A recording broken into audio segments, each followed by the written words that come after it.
고난주간을 보내고 있습니다. 고난주간은 교회력을 따라서 우리가 매년 지키는 주간입니다.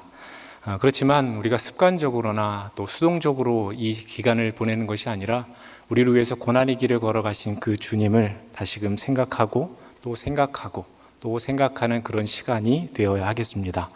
고난주간 특별 새벽 기도회가 그런 시간이 되고 있고, 또 오늘 말씀 선포되어지는 이 시간이 그러한 시간이 되기를 간절히 바랍니다.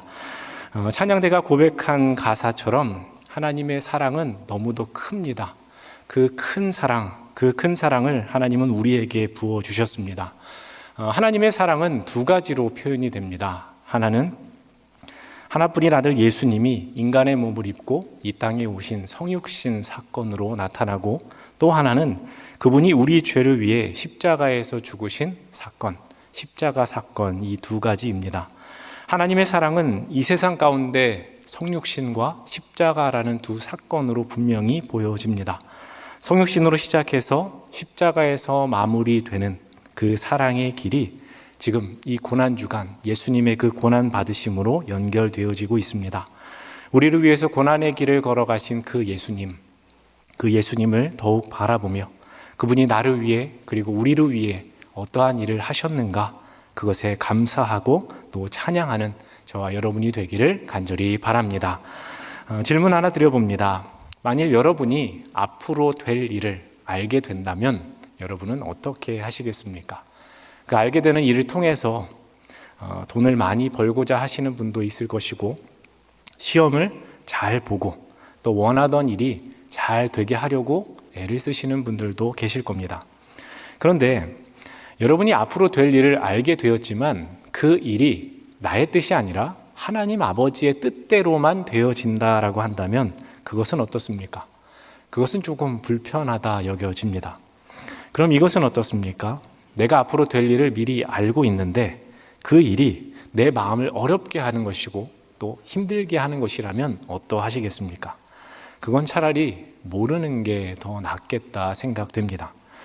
오늘 말씀에 나오는 예수님은 장차 될 일을 알고 계십니다. 오늘 본문 1절을 보시면 유월절 전에 예수께서 자기가 세상을 떠나 아버지께로 돌아가실 때가 이른 줄 아셨다라고 했고, 또 3절 말씀을 보면 저녁 먹는 중 예수는 아버지께서 모든 것을 자기 손에 맡기신 것과 또 자기가 하나님께로부터 오셨다가 하나님께로 돌아가실 것을 아셨다라고 합니다. 예수님은 자신의 그 앞날 어떻게 이루어져 갈지, 그 하나님의 뜻이 어떻게 이루어져 갈지를 대해서 다 알고 계십니다. 그리고 그 안에는 제자 가운데 한 명인 가룟 유다가 자신을 배신할 것도 포함이 됩니다. 우리가 이것을 알고 예수님의 행적을 따라가면 좋은 것이 있는데, 그것은 인간인 우리에게 동일하게 24시간이라는 시간이 주어지는 것처럼 예수님도 그러하시다라는 겁니다. 인간이 되신 예수님은 24시간이라는 그 시간의 유한한 틀 속에 들어오셨습니다. 그래서 예수님은 그 시간을 우리와 똑같이 지내시는데, 우리가 여기서 주목할 것은 예수님은 이 24시간이라는 주어진 그 유한의 시간을 최선을 다해 살아가셨다라는 것입니다. 오늘 말씀에 나오는 예수님의 모습도 그러합니다. 여러분, 여러분의 인생의 마지막 날이 정해졌고 그 날이 다가온다면 여러분은 어떻게 하시겠습니까? 여러분의 행동이 달라지실 겁니다. 내가 마지막 날이 되기 전에 꼭 하고 싶은 일, 그것을 하게 될 것이고, 또 해야 하는 일을 정리하면서 그것을 하려고 하실 겁니다. 그리고 남겨질 이들을 위해서 분명한 일을 할 겁니다. 그 준비 가운데 무엇을 남겨줄 것인가 고민을 거듭할 텐데, 말씀에 나오는 예수님도 그러합니다. 십자가 고난의 길이 다가옵니다. 그리고 자신이 아버지께로 돌아갈 때가 이르렀습니다. 사랑하는 제자들과 마지막 식사를 하는 그 가운데 예수님은 그 마지막 식사 시간에 무엇을 할지를 분명히 알고 계십니다. 예수님은 그 마지막 식사 가운데 제자들의 발을 씻겨주시는 일을 택하십니다. 예수님께서 제자들의 발을 씻겨주셨다라는 것은 그저 보여주기 식으로 하시는 그런 행동은 아닙니다. 제자들의 발을 씻기신 예수님의 행동은 먼저는 분명한 뜻이 있습니다. 그리고 자신이 사랑하는 제자들을 위한 행동으로 나타납니다. 예수님은 제자들과 유월절 식사를 하시던 도중에 자리에서 일어나셔서 겉옷을 벗고 수건을 가져다가 허리에 두르십니다. 제자들은 이런 예수님을 보면서 이때까지만 해도 예수님이 무엇을 하시려나 의아했을 겁니다. 그런데 예수님이 대야에 물을 떠오시고 자신들의 발을 씻으시기 시작합니다. 두르신 수건으로 그 발을 닦아주십니다. 의아함이 당황스러움으로 변하는 겁니다. 오늘 말씀과 관련해서는 레오나르도 다빈치가 그린 최후의 만찬이라는 작품이 매우 유명합니다. 이것이 그 작품인데요. 훼손 상태가 심해서 이걸 조금 더 원래 상태로 우리가 좀 잘 알아볼 수 있게 바꿔본다면 이런 이미지가 됩니다. 보시면 우리가 예전부터 이런 모습을 봤기 때문에 최후의 만찬은 이런 모습이 우리 머릿속에 각인이 되어 있습니다. 그렇기 때문에 이런 모습으로 예수님이 식사하시다가 제자들의 발을 씻겨주셨을 거야 라고 생각을 하지만 실제로는 식탁과 의자에서 앉아 하는 그런 식사는 아니었습니다.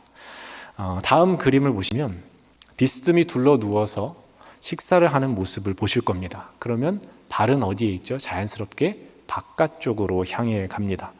그러니까 예수님은 비스듬히 둘러 누워 식사하는 제자들의 더러운 발을 이렇게 돌아가면서 차례로 씻어주시는 모습을 보여주시는 겁니다. 당시 사회 문화적으로 따져보면 발을 씻는 일은 아무나 하는 일이 아닙니다. 특히 높은 사람은 당연히 하는 일이 아닐 것이고 종들이 하는데 종 중에서도 제일 하찮은 종이 하는 일이 바로 발을 씻겨주는 겁니다. 그러니까 선생님이 제자들의 발을 씻겨준다. 이거는 말이 되지 않는 겁니다. 그런데 그 일을 예수님이 하고 계십니다. 이런 당황스러운 상황 속에서 예수님의 제자이자 가장 행동파였던 베드로가 자신의 차례가 되었을 때 입을 열었습니다. 6절 말씀을 같이 한 목소리로 읽겠습니다. 함께 읽겠습니다. 시몬 베드로에게 이르시니 베드로가 이르되 주여 주께서 내 발을 씻으시나이까. 베드로가 한 질문을 좀 더 쉽게 풀어본다면 이런 겁니다. 예수님 대체 왜 이러십니까? 진짜 제 발을 씻으시려고 하시는 겁니까? 라고 묻고 있는 것인데 예수님은 이런 베드로를 향해서 내가 하는 것을 내가 지금은 알지 못하나 이후에는 알리라 라고 말씀하십니다. 이런 예수님의 말씀을 들었지만 여전히 베드로는 발을 씻기시는 그 예수님을 이해할 수 없었습니다. 그래서 8절 말씀에 이렇게 단호하게 거절합니다. 내 발을 절대로 씻지 못하시리다. 베드로는 그럼 왜 이렇게 단호하게 예수님의 그 발 씻어주시는 것을 거절했을까 생각해 봅니다. 한편으로는 자신의 그 더러운 발을 예수님 앞에 내보이는 것이 송구하기도 하고 부끄럽기도 하지 않았나 싶습니다. 여러분, 발은 우리의 신체 부위 중에서 가장 아래쪽에 있는 겁니다. 항상 땅을 디딜 때 우리가 발을 씁니다. 그래서 발은 그 어떤 신체 부위보다 더러워지기가 쉽습니다. 발을 더럽게 해야지 생각하고 행동하지 않는다 해도 발은 자연스럽게 더러워지게 되어 있습니다. 신발을 신었고 양말을 신었으니 발이 그렇게 더러워지지 않는다라고 되묻는 분이 혹시 계실 수도 있겠습니다만 예수님 당시 신발이 어떤 것인지 알면 그렇게 반문할 수가 없습니다. 예수님 당시 신발은 우리가 지금 신고 있는 이런 일반적인 신발이 아니라 샌들에 가까웠습니다.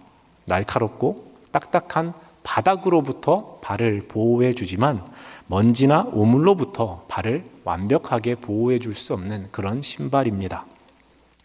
밖에 나갔다 들어왔다 그러면 그 발은 분명 더러워지는 겁니다. 예수님께서 자신의 더러워진 발을 씻으실 분이 아니라는 생각도 베드로가 자신의 발을 내밀지 못한 이유도 바로 여기서부터 비롯되었을 겁니다. 그런데 만약 이런 이유로 예수님의 그 발을 씻겨주시려는 그 예수님의 손을 거절하였다면 그건 잘못 생각하는 것입니다.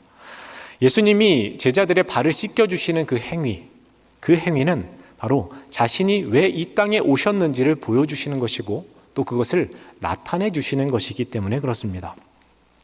예수님은 격하게 자신의 발을 내놓지 않는 그 베드로를 향해서 이렇게 말씀하십니다. 8절 하반절을 보면 내가 너를 씻어주지 아니하면 내가 나와 상관이 없느니라. 이것은 단순히 씻었는가 안 씻었는가의 문제가 아니라 누가 씻어주느냐의 문제를 말씀하시는 것이고 또 이 씻음이 갖는 의미를 알아야 한다라고 말씀하시는 겁니다. 여러분, 신앙생활 하시면서 교회에서 세족식을 한 번쯤은 경험해 보셨을 겁니다. 저도 여러 번 세족식을 해봤는데 그중 가장 기억나는 세족식은 제가 중학생 때 여름 수련회에서 했던 세족식입니다.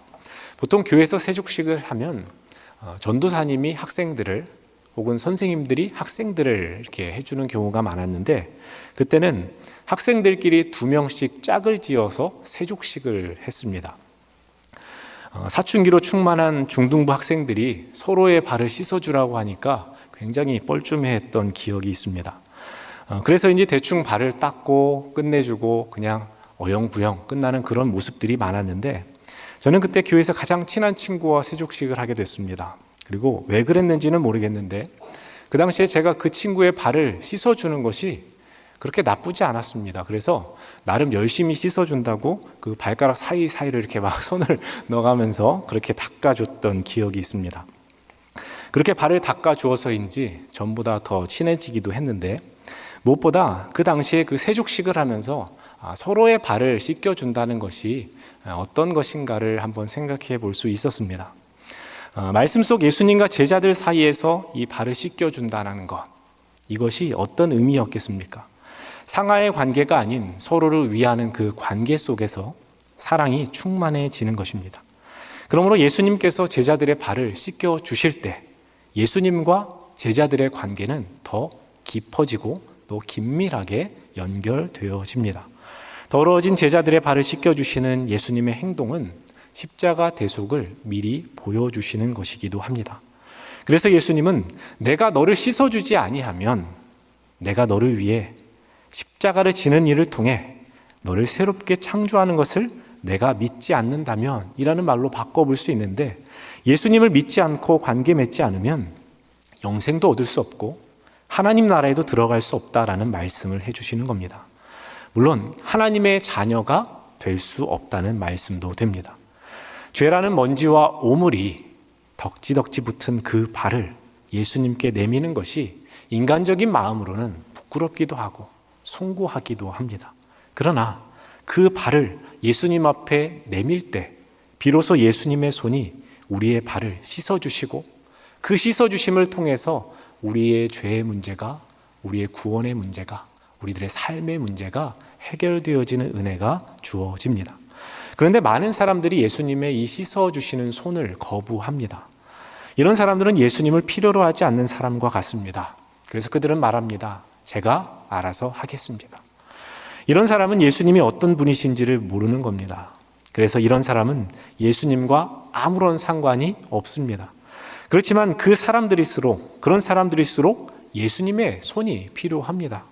물론 이곳에서 예배하는 저와 여러분에게도 우리의 더러운 발을 씻어주시는 그 예수님의 손이 필요합니다. 예수님께서 여러분의 발을 씻어주시려 할 때 부끄러워하지 마시고 발을 내미십시오.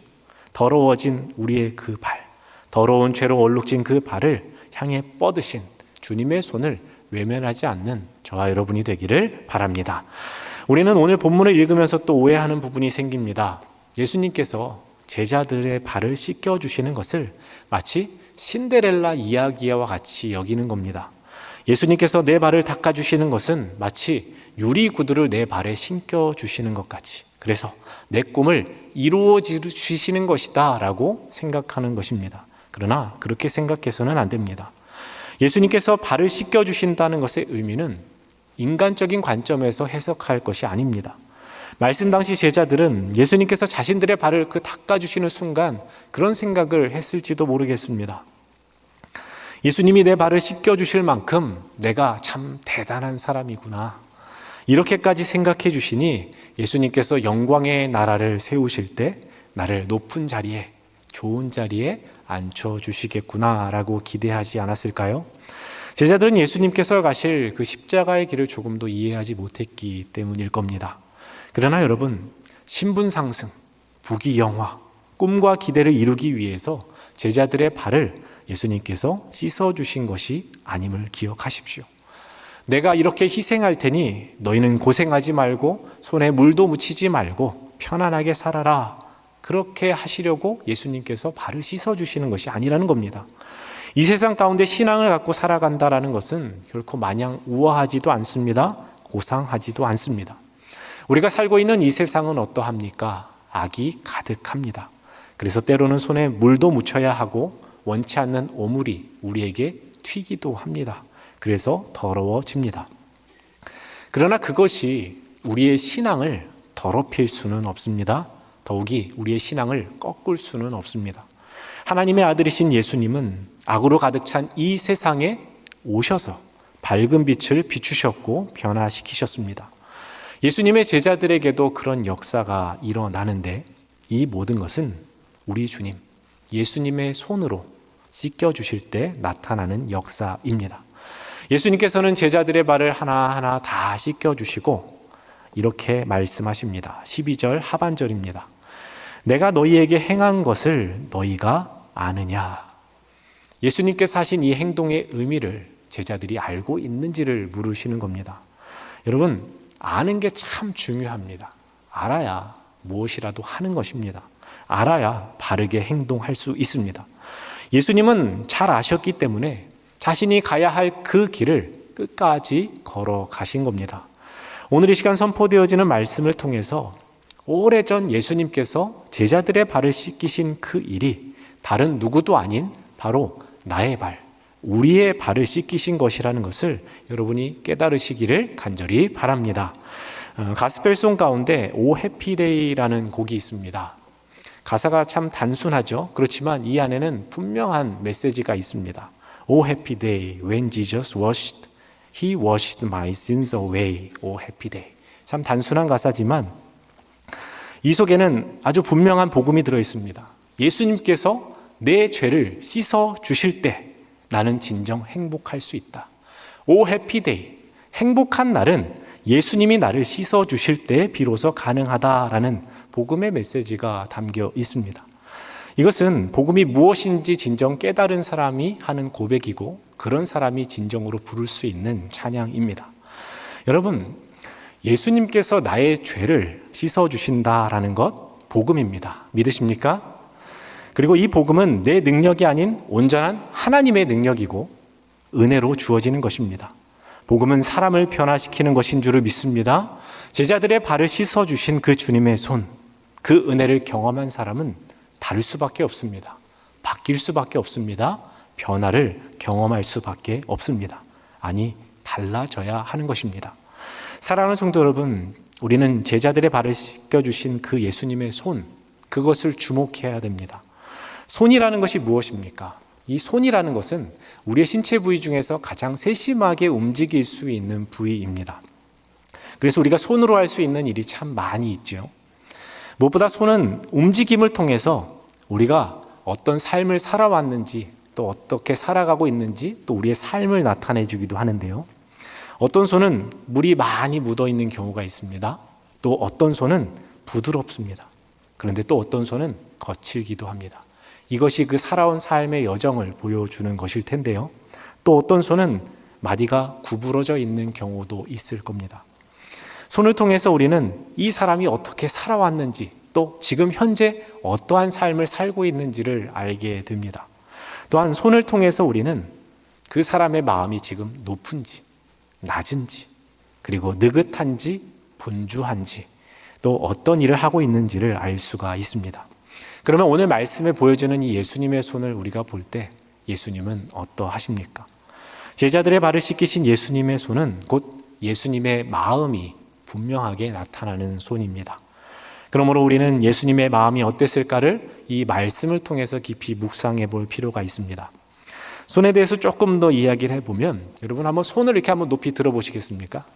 자, 이렇게 손을 높이 들면 여러분의 신체 부위 중에 어디가 가장 높이 있죠? 손이죠. 그런데 이 손을 내려보십시오. 그러면 위치가 또 바뀝니다. 자, 이 개념을 가지고 오늘 말씀을 보시면 예수님의 손은 지금 어디에 있습니까? 위에 있습니까? 아래에 있습니까? 아래에 있죠.